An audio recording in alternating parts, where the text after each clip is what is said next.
সুপ্রিয় দর্শকবৃন্দ, আমরা রয়েছি ড্রিম হলিডে পার্কের ভিতরের ভূতের বাড়িতে। দেখুন ভূতের সেই মুখোশগুলো। এটা হচ্ছে ড্রিম হলিডে পার্ক ভূতের বাড়ি।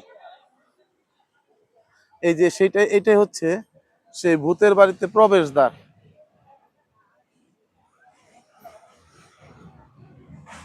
আপনাদের সাথে আমি রয়েছি ড্রিম হলিডে পার্কে ভূতের বাড়ির প্রবেশদ্বারের মুখেই। খুব নান্দনিক, সুন্দর এবং বাচ্চারা খুব আনন্দ করতেছে। ভিতরে অনেক মানুষ, কয়েকজন লোক আছে, তারা ভূত সেজে থাকে এবং ভয় দেখায় এবং বিভিন্ন ধরনের অদ্ভুত অদ্ভুত মিউজিক এবং সাউন্ড প্রদর্শন করে। এটা হচ্ছে সেই ড্রিম হলিডে পার্কের ভূতের বাড়ি। আসুন দেখি আমরা সবাই।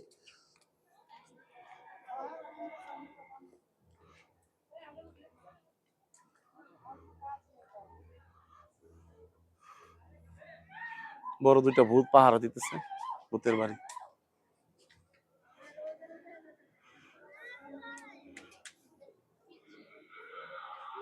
দেখছেন কি অদ্ভুত অদ্ভুত সাউন্ড আসতেছে।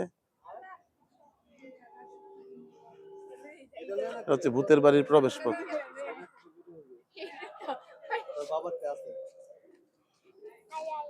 ভূতের বাড়ির আউটার দৃশ্যটা আপনারা দেখতে পাচ্ছেন, সাজানো। দেখছেন কি সুন্দর আউটার দৃশ্যটা। আর আমি কিন্তু আপনাদের সাথে রয়েছি, ভূতের বাড়ি আপনাদেরকে ঘুরিয়ে ঘুরিয়ে দেখাচ্ছি। এটা হচ্ছে ড্রিম হলিডে পার্ক নরসিংদীতে ভূতের বাড়ি, এবং তার আউটার যে সাইনগুলো আছে সেগুলো দেখুন। আপনারা এখানে বেড়াতে আসতে পারেন। আসলে বেড়ানোটা খুব উপভোগ করবেন এবং খুব সুন্দর হবে। আপনাদের ভ্রমণটা শান্তিপ্রিয় হোক, শান্তিপূর্ণ হোক। ধন্যবাদ।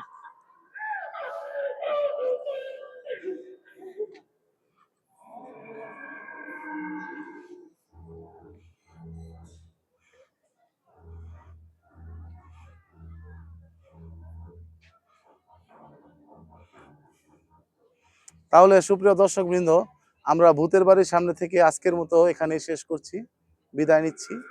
ধন্যবাদ সবাইকে। সবাই ভালো থাকবেন এবং সুযোগ পেলে অবশ্যই ভ্রমণ করবেন ড্রিম হলিডে পার্ক নরসিংদী।